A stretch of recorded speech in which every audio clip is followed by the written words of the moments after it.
एक छे साहेब चंद्रयान-1 वर्ष 2008, चंद्रयान जे छे 2 वर्ष 2019।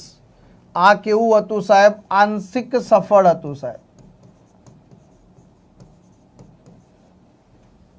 अने चंद्रयान-3 वर्ष 2023 आने जे छे ऐतिहासिक रह्युं साहेब। आ शुं रह्युं? ऐतिहासिक। आ तारीख हती 23 ऑगस्ट 2023 अने चंद्રના दक्षिण ध्रुव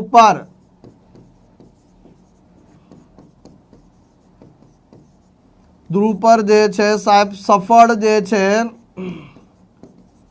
लेंडिंग कर्યું અને આ સાથે જે છે ચંદ્રના દક્ષિણ ધ્રુવ પર સફળ લેન્ડિંગ કરનારો જે છે વિશ્વનો પ્રથમ દેશ બની ગયો સાહેબ।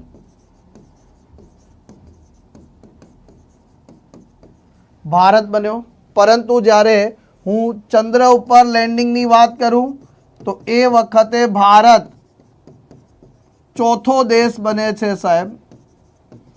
કારણ કે ભારતની પહેલા અમેરિકા છે, રશિયા છે અને ચીન છે। આ ત્રણ દેશો હતા કે જે સોફ્ટ લેન્ડિંગ જેને સફળ લેન્ડિંગ કરી ચૂક્યા હતા અને એટલા માટે જે છે આ દિવસને આપણે ઐતિહાસિક બનાવવા માટે 23 ઓગસ્ટને આપણે રાષ્ટ્રીય અંતરિક્ષ દિવસ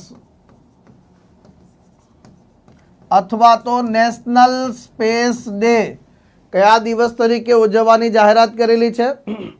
नेशनल स्पेस डे तरीके जे छे આપણે ઉજવવાની જાહેરાત કરેલી છે સાહેબ। બીજું છે કે આની અંતર્ગત જે છે સાહેબ અલગ અલગ તબક્કાઓમાં જે છે આ જે લેન્ડિંગ કર્યું તો જે આપણું લેન્ડર હતું સાહેબ, લેન્ડરનું નામ જે છે સાહેબ શું આપવામાં આવેલું છે ભાઈ? વિક્રમ। શું છે? વિક્રમ જે છે। અને ચંદ્રયાન-2 માં જે આપણું રોવર હતું સાહેબ, આ રોવરને નામ આપવામાં આવેલું છે પ્રજ્ઞાન। એટલે આ મિશનમાં રોવર પ્રજ્ઞાન અને લેન્ડર જે છે વિક્રમ। મિત્રો આ પણ ખાસ ધ્યાન રાખી લેજો ભાઈ। સાથે સાથે જે છે આ જે જગ્યાએ સફળ લેન્ડિંગ કરે છે એને આપણે શું નામકરણ કર્યું છે ભાઈ? શિવ શક્તિ બિંદુ। શું નામ આપેલું છે ભાઈ?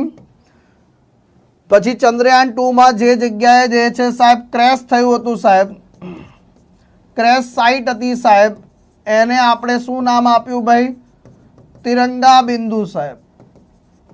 અને ચંદ્રયાન-1 માટે જે છે આપણે જવાહર સ્થળ એવું નામ આપેલું છે સાહેબ, હે ને? તો આ બધી બાબતો જે છે જોડે જોડે ખાસ ધ્યાન રાખી લેજો। સાથે સાથે જે છે મારા વહાલા વિદ્યાર્થી મિત્રો, તમને ખ્યાલ છે કે ઈસરોની વાત કરીએ તો ઈસરોની રચના જે છે સાહેબ 15 ઓગસ્ટ 1969 ના રોજ જે છે ઈસરો અસ્તિત્વમાં આવ્યું સાહેબ। અને આ ઈસરો એટલે કે ઇન્ડિયન સ્પેસ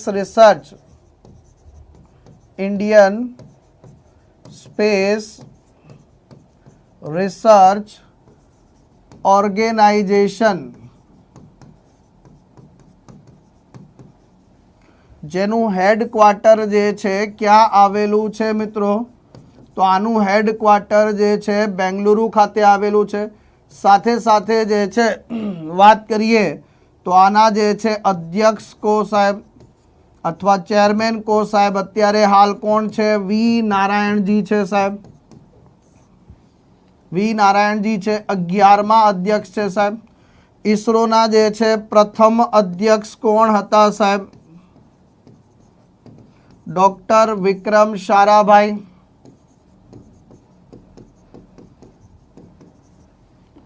कोण हता? डॉक्टर विक्रम साराभाई। आमने जे छे आपणे अंतरिक्ष कार्यक्रमना पितामह तरीके, भारतीय अंतरिक्ष कार्यक्रमना जे छे पितामह तरीके ओळखीए छे साहेब। आपणे एमने नामकरण आपेलुं छे साहेब। तो आ केटलीक बाबतो छे ध्यान राखीशुं। ईसरो जे छे ए अंतरिक्ष विभाग अंतर्गत आवे छे अने अंतरिक्ष विभाग जे छे ए डायरेक्टली पीएमओ एटले के प्राइम मिनिस्टर ऑफिस अंतर्गत सीधू आवे छे। आ पहला ईसरो जे छे ए पहला वर्ष 1962 में ઇન્કોસ્પાર તરીકે અસ્તિત્વમાં આવ્યું હતું ભાઈ? ઇન્કોસ્પાર તરીકે અસ્તિત્વમાં આવ્યું હતું. Indian national committee for space research. આનું પૂરું નામ શું થાય ભાઈ? Indian national committee for space research તરીકે જે છે સાહેબ અસ્તિત્વમાં આવે છે.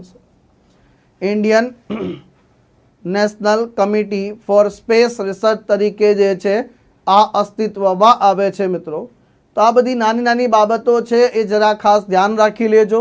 અને આપણા ઈસરોનું જે છે આદર્શ વાક્ય કોઈ પૂછી લે આપણને, અથવા આપણને કોઈ પૂછી લે એક્ઝામમાં કે આનું ધ્યેય સૂત્ર શું છે, તો યાદ રાખી લેજો માનવ જાતિની સેવામાં અંતરિક્ષ પ્રૌદ્યોગિકી.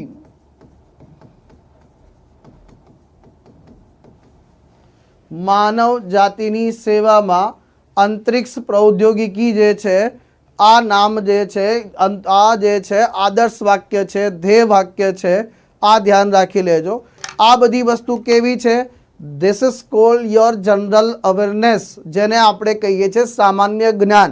ઇટ મીન્સ કે ઈસરો વિશે આટલું તો આપણને આવડવું જોઈએ. સાથે સાથે અધ્યક્ષ તરીકે સૌથી લાંબો કાર્યકાળ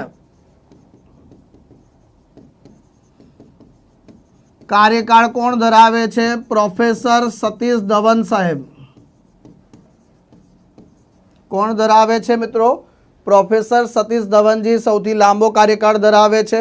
અને એટલા માટે જે છે ઈસરોનું જે છે ઈસરોનું આપણું લોન્ચિંગ સેન્ટર જે છે ક્યાં આવેલું છે સાહેબ?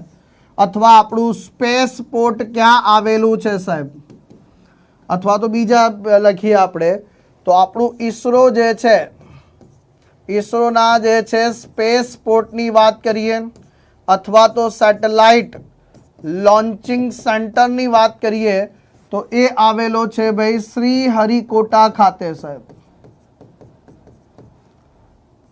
ક્યાં આવેલો છે? શ્રી હરિકોટા, આંધ્રપ્રદેશ ખાતે સાહેબ, જેને આપણે નામ આપેલું છે સતીશ ધવન સ્પેસ સેન્ટર.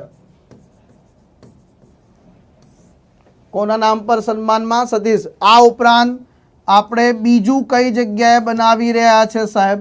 તો એ બનાવી રહ્યા છે કુલશેખરીપુરમ, થુથુકોડી, તમિલનાડુમાં. આ ઉપરાંત જે છે સ્પેસ પોર્ટ આપણા ગુજરાતમાં પણ બની રહ્યું છે. અને ગુજરાતમાં કયા પટ્ટાની વચ્ચે બનાવવામાં આવશે સાહેબ?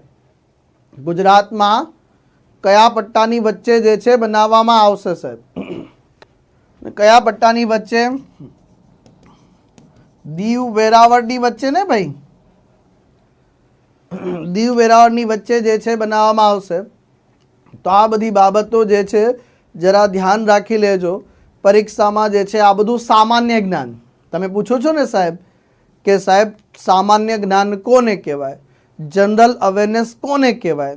What is general knowledge? તો આ એનો જવાબ છે સર.